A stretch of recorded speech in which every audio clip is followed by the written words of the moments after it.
दोस्तों, गुरुकुल में आपका स्वागत है। आज का हमारा लेक्चर जो है 12th मैथमेटिक्स का है और इस 12th मैथमेटिक्स में हम आज बात करने वाले हैं अवयव, जिसको आप जो है मैट्रिसेस करके भी बोलते हैं और मैट्रिक्स भी बोलते हैं, है ना। तो आज हमारा पूरा का पूरा जो लेक्चर है वो अवयव के बारे में रहेगा। अब सबसे पहले स्टूडेंट्स, मैं आप लोग को ये बता दूं कि ये अवयव जो है इज वेरी इंपॉर्टेंट चैप्टर। ये अवयव जो है ये आपके सिर्फ 12वीं क्लास के लिए नहीं, आप जो है कॉलेज भी करेंगे, बीएससी भी करते हैं तब भी आपको अवयव फिर से पढ़ने को मिलेगा।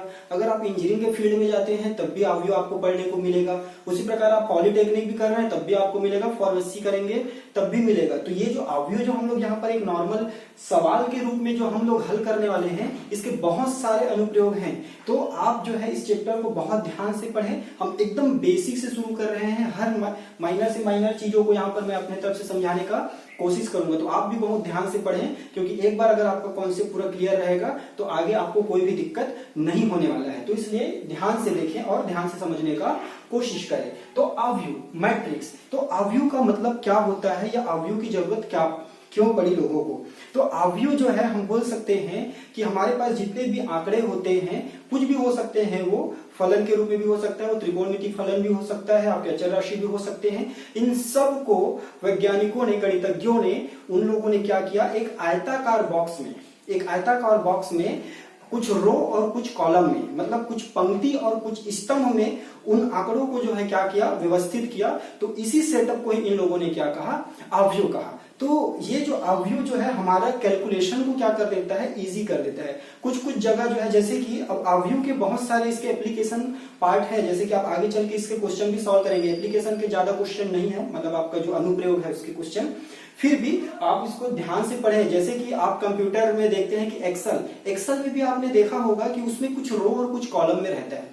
आप अपने स्कूल के रिजल्ट देखते हैं, उसमें भी कुछ रो और कुछ कॉलम में ही जमा होता है वो। इससे क्या होता है कि हम बहुत आसान तरीके से किन्हीं चीजों को क्या कर सकते हैं, प्रदर्शित कर सकते हैं और हम कैलकुलेशन आसानी से कर सकते हैं। तो इसके अलावा और बहुत सारे इसके अनुप्रयोग हैं। तो हम अगर परिभाषा के बारे में बात करें, अच्छा, ये जो अवयव का जो कॉन्सेप्ट है ये हमारे गणितज्ञ आर्थर केले ने दिया, अवयव का कॉन्सेप्ट जो है। उसके बाद आगे चल के अलग अलग जो है हमारे गणितज्ञों ने, वैज्ञानिकों ने अपने हिसाब से अलग अलग जगह इसको यूज किया, कुछ आउटपुट निकालने के लिए, कुछ रिजल्ट पाने के लिए अलग अलग जगह इस कॉन्सेप्ट को क्या किया गया है, यूज किया गया। इसलिए मैंने कहा कि आप इंजीनियरिंग में भी पढ़ेंगे। इंजीनियरिंग में इसको हर ब्रांच वाले पढ़ते हैं और जब आगे के सेमेस्टर में और बढ़ते जाते हैं तब भी इसका बहुत ज्यादा यूजेस है। खैर, हम उसमें ज्यादा डीप में नहीं जाएंगे, क्योंकि हमको अभी मेनली ये जो लेक्चर है बेसिक कॉन्सेप्ट पे है और 12th के हिसाब से हम डिजाइन किए हैं।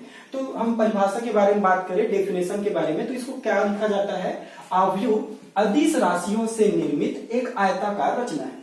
अवयव जो है अदिश राशियों से निर्मित। अब अदिश राशि क्या होता है, वे राशियां जो बीजगणित में जो योग, अंतर, गुणा और भाग करने के जो बीजगणित में जो कॉन्सेप्ट जो लागू होते हैं, वो अगर यहाँ भी लागू होता है जिन राशियों के साथ, तो उसको हम क्या बोलते हैं, अदिश राशियां बोलते हैं। तो अदिश राशियों से निर्मित एक आयताकार रचना है। रचना मतलब अरे करके इसको बोलते हैं। ओके, तो ये तो एक नॉर्मल एक लाइन का हुआ जिसमें आपको उतना कुछ समझ में नहीं आया होगा। चलिए, अब ये मेन डेफिनेशन, अगर आपका 2 नंबर में आता है क्वेश्चन कि अवयव को परिभाषित कीजिए या अवयव किसे कहते हैं, तो आप इसको लिखेंगे। क्या बोला जा रहा है, mn राशियों का वह समूह जो क्रमबद्ध m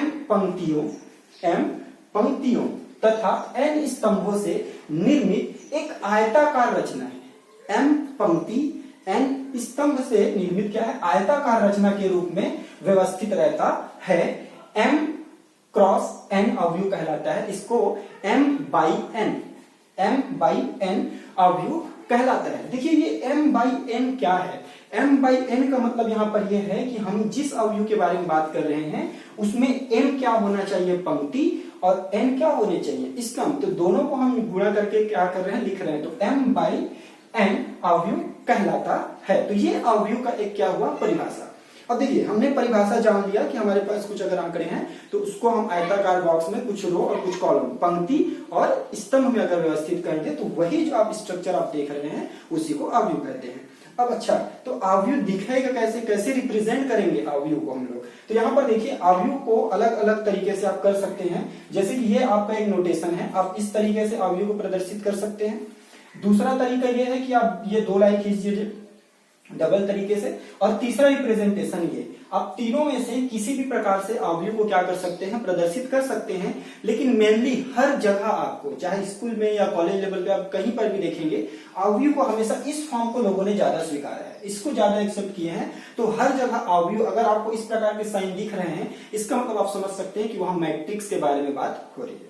ओके, तो ये था उसका रिप्रेजेंटेशन, अलग अलग तरीके से कर रहे हैं। अच्छा, जैसे कि अब यहां पर मैं बात करूं कि ये तो आपने रेक्टेंगुलर बॉक्स में आप क्या कर दिए, उसको रख दिए, लेकिन अब इसको दर्शाएंगे कैसे, मतलब उसका नाम कैसे देंगे। तो जैसे कि मान लीजिए मैं क्या करता हूं, एक नंबर ले लेता हूं, इसी में चलिए मैं एक काम करता हूं, मेरे पास मैं एक अवयव बनाने का कोशिश करता हूं। मुझे क्या बोला गया है कि मेरे पास कुछ नंबर्स हैं, उसको मुझे कुछ रो में और कुछ कॉलम में रखना है। तो मान लीजिए मेरे पास नंबर है 1 2 3 4, ये 1 2 3 4 ऐसे मेरे पास अवयव है। मैं क्या करता हूं, ये जो शुरू के जो 2 नंबर है मैं इसको ऐसे लिख देता हूं 1 2, उसके बाद के जो 2 नंबर है उसको मैं नीचे में लिख देता हूं 3 और 4, और मैं यहां पर क्या कर देता हूं, स्क्वायर ब्रैकेट लगा देता हूं, जिसको अब हम किस नाम से जान रहे हैं, मैट्रिक्स नाम से। तो ये होता है अवयव का रिप्रेजेंटेशन। तो अब मैं क्या कर रहा हूं, इस अवयव को मैं कुछ नाम देना चाह रहा हूं, तो इसको हम किससे प्रदर्शित करेंगे। तो अवयव को हमेशा जो हमारे अंग्रेजी के जो कैपिटल लेटर है, इंग्लिश के जो कैपिटल लेटर है ABCD एक्सेट्रा, ये जितने भी हमारे आपके कैपिटल लेटर्स हैं, उन सब से अवयव को क्या किया जाता है, प्रदर्शित किया जाता है, ABCDEFG etc। तो हम यहाँ पर क्या कर रहे हैं, इस पूरे अवयव को क्या कर रहे हैं, ए से प्रदर्शित कर रहे हैं। अब इसमें और पूरा हम डिटेल में देखते हैं कि ये क्या होता है। तो अब हम लोग जो है अवयव से रिलेटेड कुछ टर्मिनोलॉजी जानेंगे, कुछ जो हम लोग शब्द यूज करने वाले हैं आगे। मतलब अगर आपको अवयव को समझना है तो अवयव की कुछ बेसिक चीजों को भी आपको जानना पड़ेगा कि किसको हम लोग क्या बोलते हैं। तो सबसे पहले देखिए हमारे पास है पंक्ति। अब देखो अभी मैं बता रहा हूं आपको पंक्ति, और पंक्ति को हम लोग बोलते हैं रो, लेकिन मैं आगे चल के आपको पंक्ति और स्तंभ करके नहीं बोलूंगा, मैं हमेशा रो एंड कॉलम करके ज्यादा यूज करूंगा। आप भी ऐसे ही याद रखिए, आपको मैक्सिमम इंग्लिश के नामों को क्या करना है, याद रखना है। तो इंग्लिश के नाम को जब आप याद रखेंगे तो आगे चल के आपको आसानी भी होगा, क्योंकि आप जब जो है इंजीनियरिंग अगर आप करते हैं तो पूरा इंग्लिश में होगा, BSc तो हिंदी में हो जाएगा, लेकिन MSc आपका इंग्लिश मीडियम में होगा अगर आप अभी हिंदी मीडियम वाले हैं तो। इसलिए आपको इंग्लिश के नाम को जानना चाहिए ताकि आप कोई भी बुक पढ़ सके, है ना। तो देखिए पंक्ति, रो, रो हम किसको बोलते हैं, तो ये जो हमारा जो क्षैतिज लाइन जो होता है ना, क्षैतिज रेखा, ये देखिए इसको हम लोग बोलते हैं क्षैतिज रेखा। तो ये जो क्षैतिज रेखा है इसी को हम बोलते हैं पंक्ति, और हमारा ये जो ऊर्ध्वाधर जो रेखा होता है इसको हम लोग क्या बोलते हैं, कॉलम, मतलब स्तंभ। तो क्षैतिज रेखा को हम लोग क्या बोलेंगे, रो या फिर क्या, पंक्ति, और जो ऊर्ध्वाधर रेखा है उसको हम लोग क्या बोलेंगे, कॉलम। तो यहाँ पर देखिए उस हिसाब से क्या हुआ कि ये वाला आपका क्या कहलाएगा, ये आपका रो हो गया, पहला रो। उसी प्रकार यहाँ पर एक और रो हो गया, दूसरा रो, क्षैतिज रेखा को रो बोलेंगे। तो ये भी आपको पहला रो हो गया, ये दूसरा रो, ये मैंने डेश डेश डेश करके लिखा है, मतलब इसमें बहुत सारे रो हो सकते हैं, और ये भी आपका क्या कहलाएगा, रो। अब कॉलम क्या होगा, फिर यहाँ पर इसकी अगर मैं बात करूं तो ये देखिए ये आपका ऊर्ध्वाधर है, तो ये आपका कॉलम कहलाएगा। उसी प्रकार ये भी आपका एक कॉलम कहलाएगा, और उसी प्रकार ये भी क्या कहलाएगा, एक कॉलम कहलाएगा, और ये लास्ट वाला भी क्या कहलाएगा, एक कॉलम कहलाएगा। तो आप आशा करता हूं रो और कॉलम का मतलब आपको समझ में आ गया है। अब देखिए ये मेरा पहला वाला रो है, तो इसको मैं पहला रो बोलूंगा, फर्स्ट रो, सेकेंड रो, ऐसे थर्ड फोर्थ फाइव, इस प्रकार से मैं क्या करूंगा, इसको जानता हूं मैं, समझ लीजिए, है ना। और ये हमारा क्या कहलाएगा, कॉलम, पहला कॉलम, दूसरा कॉलम, तीसरा कॉलम, कितने भी कॉलम हो सकते हैं यहाँ पर। अच्छा देखिए अब यहाँ पर रो और कॉलम अगर आपको समझ में आ गया होगा, तो हम अवयव के बारे में बात करते हैं। एलिमेंट, अवयव के अवयव क्या है, तो अवयव के अंदर जिन संख्याओं को या जिन चीजों को आपने रखा है वही उसका क्या कहलाएगा, अवयव कहलाएगा। तो ये जो आपको दिख रहा है A11 A12, अच्छा मैं एक एग्जांपल इसके साथ और लेके चल लेता हूँ ताकि आपको चीजें अच्छा से कोरिलेट आप कर पाए, है ना। तो मैं क्या करता हूँ, ऐसे ले लेता हूँ 1 2 3 4 5 6 7 8 9। तो ये मैंने एक अवयव ले लिया आपके लिए। अब देखिए इसमें फिर से क्या होगा, ये आपका पहला रो, ये आपका दूसरा रो, और ये आपका क्या कहलाएगा, तीसरा रो। उसी प्रकार ये वाला आपका पहला कॉलम, ये दूसरा कॉलम और ये तीसरा कॉलम। तो आगे चल के हम इसको ये जो पहला रो बोल रहा हूँ उसको मैं R1 से प्रदर्शित करूंगा, दूसरा रो जो बोल रहा हूँ उसको मैं R2 से प्रदर्शित करूंगा, इसी प्रकार R3, R4 एंड Rn तक जाएगा। इसी प्रकार कॉलम को मैं C और पहला कॉलम है तो C1, C2, C3 ऐसे करके मैं जाके जाऊंगा। ओके, तो यहाँ पर देखिए ये जो अवयव है, चलिए इसको एक अवयव का नाम दिया हूँ A, चलिए इसका भी नाम मैं क्या दे देता हूँ, हम तो बोले हैं इंग्लिश के कैपिटल लेटर से हम क्या करेंगे, प्रदर्शित करेंगे। ओके, तो अब ये जो A11, A12 ये सब क्या है, मतलब ये जो आपको दिख रहा है ये अवयव के अवयव तो कहलाते हैं। तो यहाँ पर तो आपको समझ में आ गया कि 1 2 3 4 5 6 7 8 9, लेकिन ये मैंने कैसे लिख दिया कि ये A11, A12, A13 ये मैंने कैसे लिखा। तो हमेशा याद रखना जब भी हम अवयव के अवयव को दर्शाते हैं तो अवयव को दर्शाने का जो हमारा तरीका रहता है वो रहता है AIJ। AIJ का मतलब क्या हुआ, तो हमेशा याद रखना A तो A ही है, मतलब वो अवयव, I का मतलब क्या है रो, और J का मतलब क्या है कॉलम। हमेशा याद रखना जब भी आप किसी अवयव को प्रदर्शित करेंगे पहले आप रो को लिखेंगे फिर कॉलम को लिखेंगे। ये स्टैंडर्ड है, गणितज्ञों ने जिनने भी इसका जो कॉन्सेप्ट लाया उनके द्वारा ये स्टैंडर्ड किया गया है। तो आप ऐसा नहीं बोल सकते कि मैं अपने तरफ से इसको रिप्रेजेंट कर लूं, नो, हमेशा आई पहले आएगा, मतलब रो पहले आएगा, फिर हम क्या चीज को प्रदर्शित करेंगे, कॉलम को। तो देखिए AIJ, अब देखिए आई और जे का मान क्या हो सकता है, आई का मान 1 2 3 कहां तक जा सकता है, n तक, उसी प्रकार जे का मान कहां तक जा सकता है 1 2 3 और कहां तक जाएगा n तक। तो ये कितना भी हो सकता है। अब देखिए इस AIJ का मतलब मैं आपको समझाने का कोशिश करता हूँ। देखिए अब आई और जे का मान तो ये हो सकता है ना 1 2 3 अप टू, तो देखिए A11, तो यहाँ पर A11 क्या प्रदर्शित कर रहा है, ये जो पहला वाला जो 1 है ना, ये कौन से रो में है, पहला, तो ये 1 आएगा, कौन से कॉलम में है, इतना चीज जो ये इसके बारे में अगर मैं बात करूं A11 मैंने क्यों लिखा, तो ये चूंकि पहला रो में है इसलिए आई के जगह में मैंने क्या लिखा 1, और चूंकि ये पहले कॉलम में है इसलिए मैंने जे के भी जगह में क्या लिख दिया 1। इसी प्रकार इसको देखिए मैंने क्या लिखा A12 क्यों, सबसे पहले किसको लिखेंगे, रो को, तो ये कौन सा रो है, पहला, फिर उसके बाद किसको लिखना है, कॉलम को, ये कौन सा कॉलम है, दूसरा, ये क्या हो गया A12। इसी प्रकार आगे आ जाइए A13 मैंने कैसे लिख दिया, अभी भी कौन सा रो है, पहला, इसलिए 1, कौन सा कॉलम है, तीसरा, इसलिए क्या हो गया 3। अब तो ये कहां तक जा रहा है, ये देखिए A1n, रो तो अभी भी 1 है लेकिन ये कॉलम कौन सा है, n, क्योंकि मैंने डॉट डॉट करके लिखा हुआ है। अब आप क्या करिए, अब दूसरा लाइन में आ जाते हैं कि भैया ये A21 कैसे हो गया। अब फिर से वही बात AIJ, आई क्या होता है रो, ये कौन से नंबर का रो है, सेकेंड, तो ये 2, और कॉलम कौन सा है, फर्स्ट। उसी प्रकार A22 कैसे आ गया, ये दूसरा रो में है और ये दूसरा कॉलम में है। उसी प्रकार ये दूसरा रो में है और तीसरा कॉलम में है, और ये जो है A2n मतलब दूसरा रो में है और nवे कॉलम में है, और ये अप टू कहां तक जा सकता है AM1, मतलब अब ये मैंने यहाँ डॉट डॉट किया हुआ है, इसका मतलब ये है कि mवे रो और आपका पहला कॉलम, mवे रो दूसरा कॉलम, और ये कहां तक जाएगा mवे रो और n कॉलम। तो ये आपको समझ में आ गया होगा कि उसके अवयव को हम लोग क्या करते हैं, कैसे रिप्रेजेंट करते हैं। अब देखिए ये जो अवयव है, एक अवयव A है जिसको मैंने इस तरीके से प्रदर्शित किया, तो हम क्या करते हैं, ये जो mn जो है जिसमें m रो और n कॉलम है, तो उसको मैं क्या करता हूं,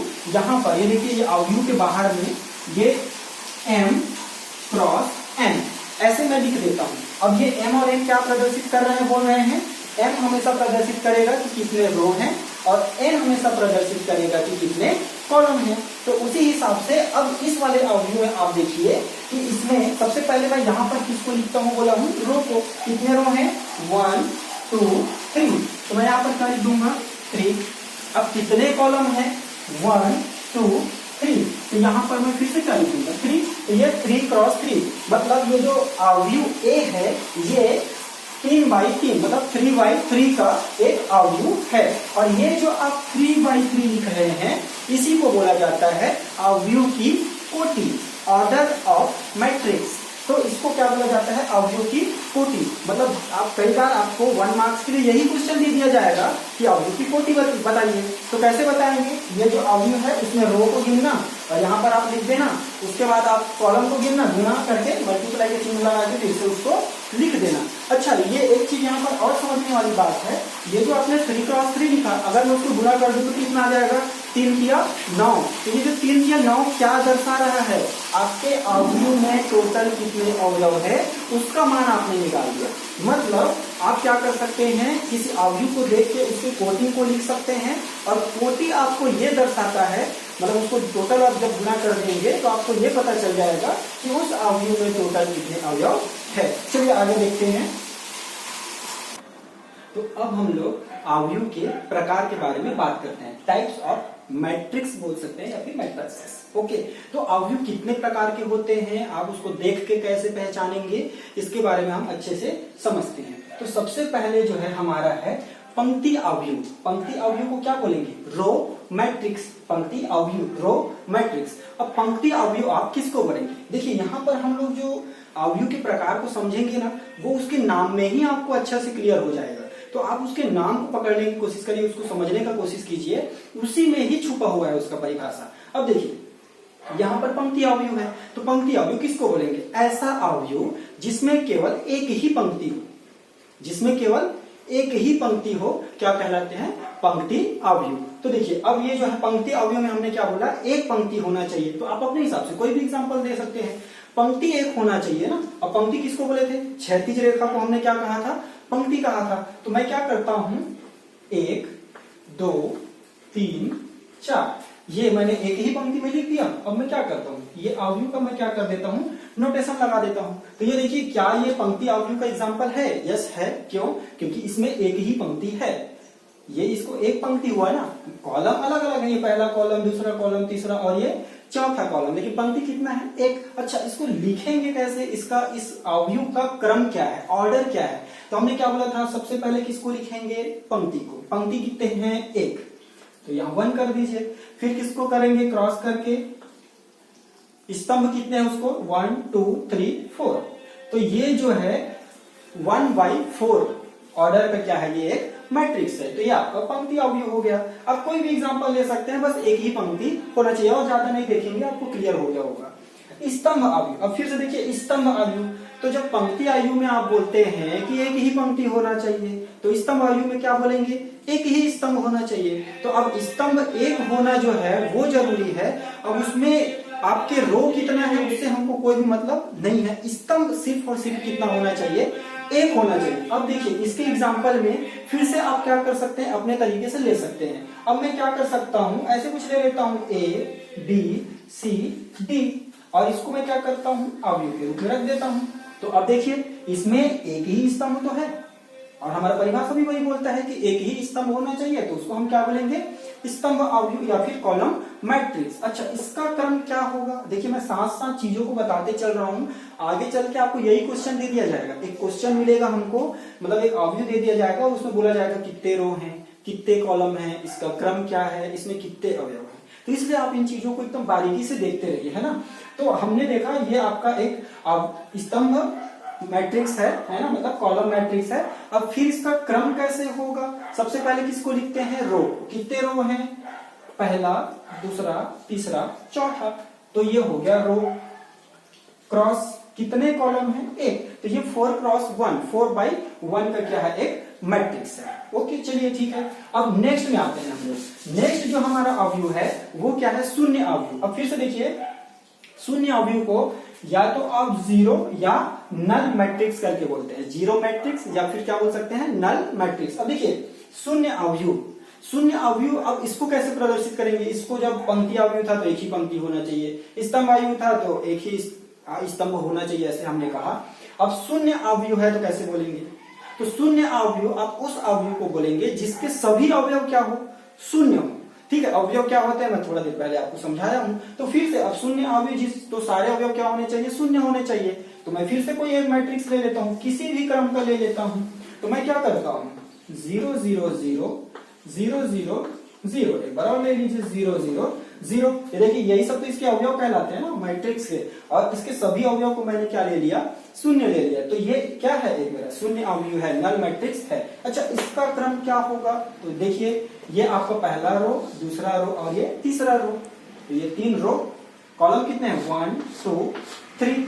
तो ये क्या हो गया बाई 3, तो 3/3 का एक मैट्रिक्स है। और कैसा मैट्रिक्स है, नल मैट्रिक्स है, 0 मैट्रिक्स। ओके चलिए अब आते हैं नेक्स्ट, हमारा है वर्ग अवयव, स्क्वायर मैट्रिक्स। अब वर्ग अवयव किसको बोलते थे, अब इसमें भी नाम भी छुपा हुआ है। वर्ग आप किसको बोलते थे, वर्ग आप उसको बोलते हैं जिसकी लंबाई चौड़ाई क्या हो, बराबर हो, या जिसकी सारे भुजाएं क्या हो, बराबर हो।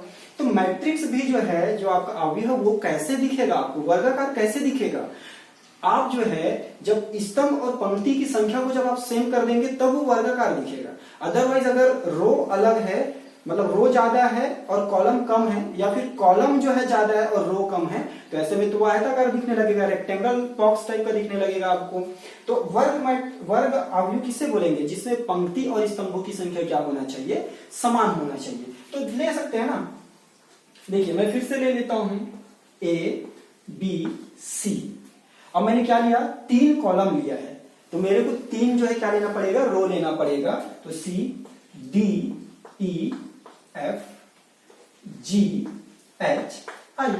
अब ये देखिए 1 2 3, 3 रो है और आपके पास क्या है, 3 कॉलम है। तो आपको यहाँ पर पंक्ति और स्तंभों की संख्या समान दिख रहा है। तो इसका मतलब अच्छा कितने रो 3, कितने कॉलम 3, तो 3/3 का ये क्या है, एक स्क्वायर मैट्रिक्स है। तो ये आपने 4 प्रकार के अवयव को देखा। चलिए नेक्स्ट देखते हैं, पांचवा हम बात करते हैं मुख्य विकर्ण। मुख्य विकर्ण क्या होता है उसको इसलिए समझना जरूरी है क्योंकि आगे हम लोग जो प्रकार समझने वाले हैं उसमें वो यूज होने वाला है। तो मुख्य विकर्ण, प्रिंसिपल डायगोनल, मैं क्या करता हूं, मैं यहाँ पर एक अवयव बना देता हूं आपके लिए। मान लीजिए मेरे पास एक अवयव है, एक अवयव मैं ले लेता हूं 1 2 3 4 5 6 7 8 और ये 9। ऐसे करके मैंने क्या किया, एक अवयव बना दिया। अब इस अवयव में मुख्य विकर्ण मैं किसको बोलूंगा, तो देखिए हमेशा जो है अवयव में तो 2 विकर्ण होते हैं। कैसे, आपका पहला वाला विकर्ण तो ये होगा, ये वाला कोने से ये वाला, मतलब ये लाइन। और उसी प्रकार दूसरा आपका विकर्ण कौन सा होगा जी, ये वाला होगा। मतलब ये आपका पहला विकर्ण और ये वाला आपका क्या कहलाएगा, दूसरा विकर्ण। लेकिन मेरा मेन मुद्दा क्या है, मुख्य विकर्ण। तो मुख्य विकर्ण आप किसको बोलेंगे, ये वाला जो विकर्ण है ना, दिस वन, इस साइड से लेकर इस साइड तक जो आपका जा रहा है, ये आपका कहलाता है मुख्य विकर्ण, मतलब प्रिंसिपल डायगोनल। अच्छा एक चीज और यहाँ पर जानने वाली बात है कि मुख्य विकर्ण ठीक है, आपको इस अवयव में मैंने एग्जांपल ही ऐसे ले लिया जिसमें ये 3 एकदम लाइन पे आ गया, तीनों अवयव विकर्ण पे अवयव जो है एकदम आ गए हैं। तो यहाँ पर एक चीज जानना पड़ेगा कि आपका विकर्ण अवयव या फिर विकर्ण आपको तभी मिलेगा जब अवयव जो है क्या हो, आपको वर्ग अवयव। अब वर्ग अवयव किसको बोले थे, अभी अभी बताया, जिसमें रो और कॉलम क्या हो, उनकी संख्या क्या होनी चाहिए, समान होनी चाहिए। देखो यहाँ पर आपको 3 रो दिख रहे हैं और 3 कॉलम दिख रहे हैं, इसलिए आपको यहाँ पर मुख्य विकर्ण मिल गया। लेकिन अगर यहीं पर अगर आप क्या कर दे, थोड़ा सा गड़बड़ कर दे, मान लीजिए अब मैं क्या करूं कि ये जो आपका रो है, ये रो को मैं क्या करता हूं, 2 रखता हूं, लेकिन कॉलम को मैं क्या कर दूं, 3 रख दूं। तो आपका अब ये चीजें जो है क्या होने लगेगा, गड़बड़ होने लग सकता है। तो इसलिए आप जो है हमेशा याद रखना कि जो विकर्ण वाला जो कॉन्सेप्ट है वो हमेशा वर्ग अवयव के लिए लागू होगा। तो आपका मुख्य विकर्ण क्या कहलाएगा, ये। अच्छा एक चीज और, जो मुख्य विकर्ण के अवयव है, मतलब ये जो अवयव विकर्ण में है उसी को मुख्य विकर्ण के अवयव भी कहते हैं। अच्छा अब ये जो विकर्णों को क्या बोल रहे हैं, डायगोनल। तो हम लोग क्या करते हैं, ए मान लीजिए मैं अब सिर्फ उसके विकर्ण के अवयव को दिखाना चाह रहा हूं, चलिए इसको कोई दूसरा मैट्रिक्स ले लेते हैं डी करके। तो DIG करके लिखा जाता है, DIG का मतलब यहाँ पर है डायगोनल। डायगोनल मतलब विकर्ण। अब विकर्ण में जो जो अवयव है उसी को हमको क्या करना रहता है, लिखना रहता है। तो 159 तो इतना बस को देख के कोई जान जाएगा कि ये जो अवयव है वो किसका है, मुख्य विकर्ण का अवयव है। चलिए आगे के कॉन्सेप्ट में आपको ये जो है और अच्छे से आपको क्लियर होने वाला है। अब देखो, तो हमने क्या जाना, मुख्य विकर्ण क्या होता है वो हमने जाना। मुख्य विकर्ण वाला जो कॉन्सेप्ट है वो स्क्वायर मैट्रिक्स के लिए, मतलब वर्ग अवयव में ही संभव है, ये हमने जाना। है ना, जिसमें आपके रो और क्या कॉलम बराबर होनी चाहिए उसमें। अब देखिए हम लोग नेक्स्ट बात करते हैं विकर्ण अवयव। ये क्या था, मुख्य विकर्ण को हमने जाना। अब विकर्ण अवयव किसको बोलेंगे, तो विकर्ण अवयव हम उसको बोलेंगे जिसमें उस अवयव के जो मुख्य विकर्ण है ना उसी बस में अवयव मिलेंगे, बाकी सारे अवयव क्या रहेंगे, आपके शून्य रहेंगे। तो इसको हम लोग क्या बोलेंगे, विकर्ण अवयव। जैसे कि अब मैं क्या करता हूं, फिर से एक अवयव ले लेता हूं 2x2 का, है ना। तो मैं क्या करता हूं, ये देखिए 1 0 0 1, ये मेरा जो है 2x2 या 2x2 का क्या है, एक मैट्रिक्स है। तो 2x2 का एक मैट्रिक्स है। तो अब देखो यहां पर मुख्य विकर्ण कौन होगा, आपका ये होगा मुख्य विकर्ण। इस तरीके से इसको दिखाया जाता है ऐसे। तो ये जो है आपका मुख्य विकर्ण है। तो देखिए मुख्य विकर्ण बस में क्या है, अवयव है 1 1, बाकी अवयव क्या हो गया 0। इसी प्रकार मैं क्या करता हूं, एक और मैट्रिक्स भी ले लेता हूं, चलिए, है ना। क्या करते हैं, A B C D E F G H I। तो ये फिर से आपका जो है आपका 3x3 है। तो इसमें मुख्य विकर्ण कौन सा होगा, ये वाला, है ना। तो अब हमको मुख्य विकर्ण, लेकिन हम क्या पढ़ रहे हैं, विकर्ण अवयव। इसलिए ये जो आपको बाकी जो अवयव दिख रहे हैं ना, इन सबको आपको क्या लेना पड़ेगा, शून्य लेना पड़ेगा, तभी आप इसको क्या बोल पाएंगे, विकर्ण अवयव बोल पाएंगे। इसलिए आप क्या करिए, यहां पर भी 0 ले लीजिए, यहां पर भी 0, यहां पर भी 0, यहां पर भी 0, यहां भी 0 और यहां भी 0। तब आप इस केस में बोल पाएंगे कि ये क्या है, एक विकर्ण अवयव है। अच्छा, इसके क्रम के बारे में अभी मैं बात नहीं कर रहा हूं, आप मेन इन्हीं चीजों को समझे कि मुख्य विकर्ण क्या होता है वो हमने समझा, विकर्ण अवयव क्या होता है वो हमने समझा। नेक्स्ट हमारा जो है अदिश अवयव। अब देखिए अदिश अवयव हम किसको बोलेंगे, अदिश अवयव जो है हम उस अवयव को बोलेंगे, आप देखो सबके सब लिंक है। हमने मुख्य विकर्ण को समझा, फिर मुख्य विकर्ण के बाद विकर्ण अवयव को समझा। तो विकर्ण अवयव किसको बोला, कि विकर्ण अवयव उसको बोलेंगे जिसके मुख्य विकर्ण बस में अवयव रहेंगे, बाकी सब अवयव शून्य होंगे। अब इसी के जस्ट एक स्टेप और आगे आ जाइए। अब एक स्टेप और आगे आएंगे तो उसमें क्या होगा कि देखो यहां पर जब हमने विकर्ण अवयव की परिभाषा बोला तो हमने सिर्फ ये कहा कि विकर्ण में अवयव होने चाहिए और बाकी अवयव शून्य होने चाहिए। लेकिन अब अदिश अवयव में एक स्टेप हम क्या बोलेंगे कि विकर्ण में ही, मुख्य विकर्ण में ही अवयव होंगे, लेकिन वो सारे अवयव क्या होंगे, समान होंगे। इसके पहले हमने ऐसा नहीं कहा कि जो मुख्य विकर्ण में जो अवयव है वो समान होना चाहिए। समान नहीं है तो वो क्या है, आपका विकर्ण अवयव है। लेकिन अब मैं एक अवयव ले लूं, मान लीजिए फिर से मैं एक अवयव ले लेता हूं D, है ना। अब मैं ले लेता हूं 15 16 17 18 19 20 21 22 23। अब देखो ऐसे अगर मैं लूं और इसको मैं मुख्य विकर्ण बोलूं तो यह हो जाएगा मेरा गलत, क्योंकि हम परिभाषा पढ़ रहे हैं अदिश अवयव का। इसलिए मेरे को क्या करना पड़ेगा, सारे वैल्यूज को मेरे को लेना पड़ेगा 0। तो मैं क्या करता हूं, सारे वैल्यू को 0 ले लेता हूं और मुख्य विकर्ण कहां से बनेगा, देखिए ये 0 ले लो, इसको भी 0 ले लीजिए, आप यहां पर 0 ले लीजिए। अब देखिए ये विकर्ण में यहां पर अवयव आ रहा है तो 15 ले लो, फिर से 0 0 0 और ये क्या हो गया 15। तो अब आप देख रहे हैं कि ये जो इसका मुख्य विकर्ण है इसके अवयव क्या है, समान है। तो आप जो है अदिश अवयव उस अवयव को बोलते हैं जिसके मुख्य विकर्ण के अवयव क्या होते हैं, समान होते हैं, तथा बाकी अवयव क्या होते हैं, शून्य होते हैं। नेक्स्ट, तो इसमें हम लोग देखते हैं इकाई या तत्समक अवयव। ये हमारा 8वां प्रकार है, यूनिट और आइडेंटिटी मैट्रिक्स। आइडेंटिटी मैट्रिक्स करके इसको बोलते हैं। अब देखिए ये जो इकाई या फिर तत्समक अवयव किसको बोलेंगे, तो मैंने सबसे पहले आपको मुख्य विकर्ण बताया, फिर आपको विकर्ण अवयव मैंने बताया, है ना। उसके बाद फिर हमने अलग अलग टाइप से देखते रहे, अदिश अवयव हमने देखा, तो सब में क्या डिफरेंस था, आपको विकर्ण पता चला। फिर हम विकर्ण अवयव बोले तो हमने कहा कि विकर्ण बस में अवयव होने चाहिए, सारे शून्य होने चाहिए। फिर उसके बाद हमने जब अदिश अवयव बोला तो अदिश अवयव में हमने ये कहा कि मुख्य विकर्ण के अवयव समान होने चाहिए, बाकी सब अवयव क्या होने चाहिए, शून्य होने चाहिए। उसी में थोड़ा सा मॉडिफाई करके इसका परिभाषा है। अब क्या, ऐसा अदिश अवयव जिसमें हम क्या करेंगे कि मुख्य विकर्ण के जो अवयव है वो 1 होगा, 1 होगा। देखिए यूनिट इकाई मतलब क्या होता है, 1 होता है। तो मुख्य विकर्ण के अवयव 1 होंगे और बाकी सारे अवयव क्या होंगे, शून्य होंगे। तो तो इस प्रकार के ही अवयव को आप क्या बोलते हैं, इकाई या फिर तत्समक अवयव। चलिए देखिए, अब इसमें मान लीजिए अगर वो अवयव जो है n क्रॉस n क्रम का है, इसका मतलब n इसमें रो है और n इसमें क्या है, कॉलम है। देखिए ये n क्यों हो गया, इसके पहले तो हम लोग m लिखते थे, m क्रॉस n, क्योंकि वहां पर जो है क्रम कैसे भी हो सकता था, कितने भी रो हो सकते थे और कितने भी कॉलम हो सकते थे। लेकिन जब से हमने विकर्ण वाला कॉन्सेप्ट ला दिया ना, वहां पर रो और कॉलम का संख्या क्या हो गया है, समान हो गया है। तो इसलिए ये देखो n और n बराबर दिख रहे हैं आपको।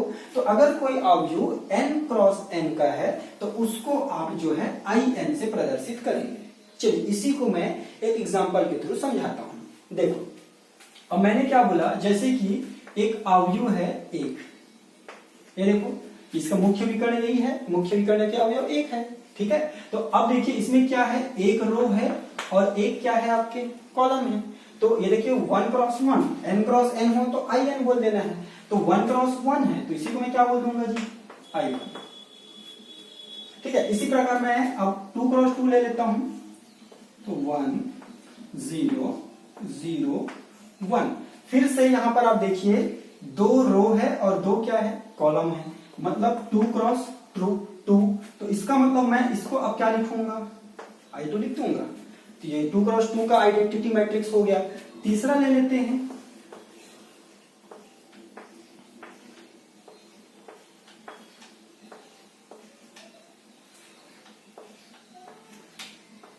ये देखिए, तो ये आपका तीसरा हो गया। अब देखिए 3 रो है और 3 कॉलम है, तो इसको मैं किससे प्रदर्शित करूंगा, i3 से। तो देखिए मुख्य विकर्ण में अवयव 1, मुख्य विकर्ण में अवयव 1, मुख्य विकर्ण में अवयव क्या है, 1, बाकी सारे अवयव क्या है, 0। तो इसी को ही हम लोग क्या बोलते हैं, आइडेंटिटी मैट्रिक्स। तो ये आप याद रखिए। इसके बाद i4 i5 तक भी आप क्या कर सकते हैं, जा सकते हैं। चलिए नेक्स्ट देखते हैं।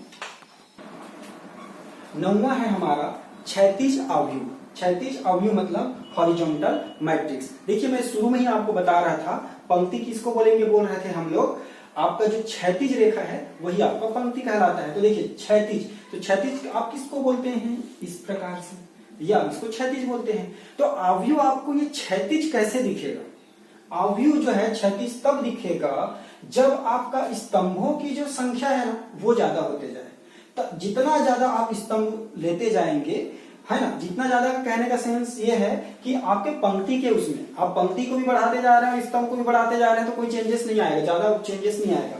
तो इसका परिभाषा कुछ ऐसा है कि ऐसा अवयव जिसमें स्तंभों की संख्या पंक्तियों की संख्या से क्या हो, अधिक हो, तो उसको हम लोग क्या बोलते हैं, क्षैतिज अवयव। तो इसको आपने थोड़ा कॉन्सेप्चुअली याद रखिए कि ये अवयव ये ऐसे क्षैतिज कैसे दिख रहा है, क्योंकि कॉलम ज्यादा है। देखिए मैं अगर यहाँ पर कॉलम को कम करूं ना, तो अब ये जो है ऐसा होते जाएगा इस टाइप से, है ना। तो ये आपको एक लाइन के रूप में कैसे दिखते जाएगा, जब इधर अवयव बढ़ते जाएगा, इसका मतलब क्या, कॉलम को क्या करना पड़ेगा, बढ़ाना पड़ेगा। तो इस सेंस में आपको पता होना चाहिए कि क्षैतिज अवयव उसको बोलेंगे जिसमें स्तंभों की संख्या पंक्तियों की संख्या से क्या हो, अधिक हो। अच्छा, अब क्षैतिज अवयव समझ में आ गया, तो ऊर्ध्वाधर अवयव, अब ऊर्ध्वाधर किसको बोलते हैं, इसको आप ऊर्ध्वाधर बोलते हैं। इस प्रकार से मतलब एक ऐसी सीधा रेखा के रूप में जो है आपका अवयव आना चाहिए। अब जब आप स्तंभ को बढ़ा रहे थे तो ये ऐसे जा रहा था, अब मैं अगर पंक्ति को ऐसे बढ़ा दूं तो ऐसे नहीं होगा, इस टाइप से हो जाएगा। तो अब इसका परिभाषा क्या बोलना पड़ेगा फिर, ऊर्ध्वाधर अवयव मतलब वर्टिकल मैट्रिक्स, उसको आप बोलेंगे जिसमें पंक्तियों की संख्या स्तंभों की संख्या से क्या हो, अधिक हो। ये देखिए अब इसमें मैंने क्या किया, स्तंभ कितने हैं, 2 ही हैं, तो ये आपको सिकुड़ा हुआ दिख रहा है ना। अब देखिए, अब इसमें मैंने क्या किया, पंक्तियों की संख्या को मैंने क्या करते गया, बढ़ाते गया। अब जितने ज्यादा पंक्तियों की संख्या लेते जाएंगे ये और ज्यादा से ज्यादा ऊर्ध्वाधर दिखते जाएगा। तो अब ये कॉन्सेप्ट समझ में आ गया होगा। परिभाषा रटना नहीं है, नाम में ये सब चीज छुपा हुआ है, आप उसको समझ के रखें। तो ये दोनों चीज मैंने आपको समझाया। चलिए और नेक्स्ट देखते हैं। नेक्स्ट हमारा है त्रिभुजी अवयव। अब देखिए सबसे पहले हम लोग त्रिभुजी अवयव को समझते हैं। तो त्रिभुजी अवयव उसको बोलेंगे जिसमें मुख्य विकर्ण के या तो ऊपर या तो नीचे के अवयव क्या होंगे, शून्य होंगे। या फिर आप ऐसे समझ सकते हैं कि या तो मुख्य विकर्ण के ऊपर में कुछ अवयव मिलेंगे, बाकी सब शून्य मिलेंगे,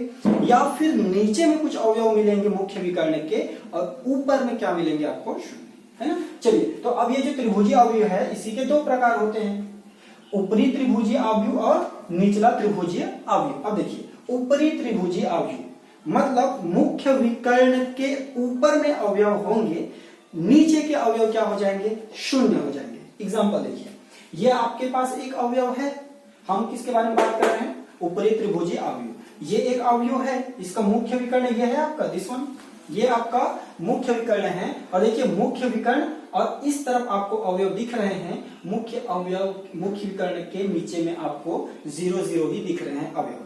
तो ये आपका क्या कहलाएगा, ऊपरी त्रिभुजीय अवयव। देखिए त्रिभुजीय अवयव भी क्यों बोल रहे हैं, देखिए ये जो संरचना है ना, कैसा दिखा, त्रिभुज की तरह दिखा, इसलिए इसको, और त्रिभुज कहां बन रहा है, ऊपर, जहां जहां अवयव है वहां मैंने त्रिभुज बनाया, तो ये ऊपरी त्रिभुजीय हुआ, त्रिभुजीय अवयव। अब निचली त्रिभुजीय अवयव या निचला त्रिभुजीय अवयव, फिर देखिए मुख्य विकर्ण ये है, उसके नीचे में अवयव होने चाहिए, ऊपर में क्या होने चाहिए, शून्य। आप कोई एक फंडा याद रखिए, ऊपरी मतलब मुख्य विकर्ण के ऊपर या तो अवयव होंगे, ऐसे याद रखिए, अवयव होंगे बोलेंगे तो ऊपर में अवयव होंगे इसमें, और अगर आप ऐसा याद रखते हैं कि शून्य होंगे तो ऊपरी बोलोगे तो मुख्य विकर्ण के नीचे शून्य, और जब निचली बोलेंगे तो मुख्य विकर्ण के ऊपर शून्य। आप दोनों तरीके से याद रख सकते हैं। यहां पर भी देखिए ना,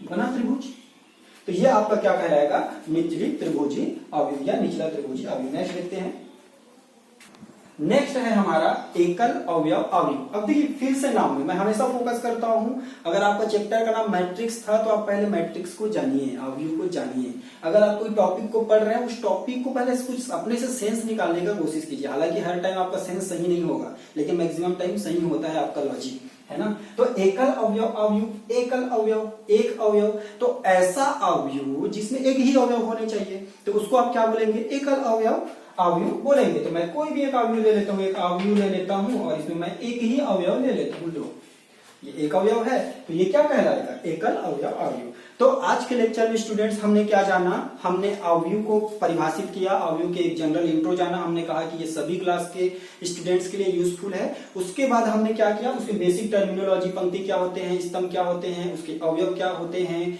अवयव का क्रम क्या होता है, ऑर्डर, है ना, उसके टोटल अवयव कितने होंगे वो कैसे जानेंगे, इसके बारे में भी बात किया। उसके बाद हम अवयव के अलग अलग प्रकार विथ एग्जांपल हमने समझने का कोशिश किया। तो आज के लेक्चर में हम इतना ही करते हैं। इसके बाद वाला लेक्चर में फिर से कुछ बेसिक कॉन्सेप्ट को हम लोग देखेंगे, और उसके बाद जो हमारा तीसरा लेक्चर होगा उसमें फाइनली हम लोग क्या करेंगे, क्वेश्चन सॉल्व करेंगे। तो आशा करता हूं आज का क्लास आपको बहुत अच्छे से समझ में आया होगा। सो वीडियो को ज्यादा से ज्यादा स्टूडेंट तक पहुंचाने में हेल्प करें, चैनल को सब्सक्राइब करें और ज्यादा से ज्यादा लोगों तक शेयर करें। Thanks for watching, thank you.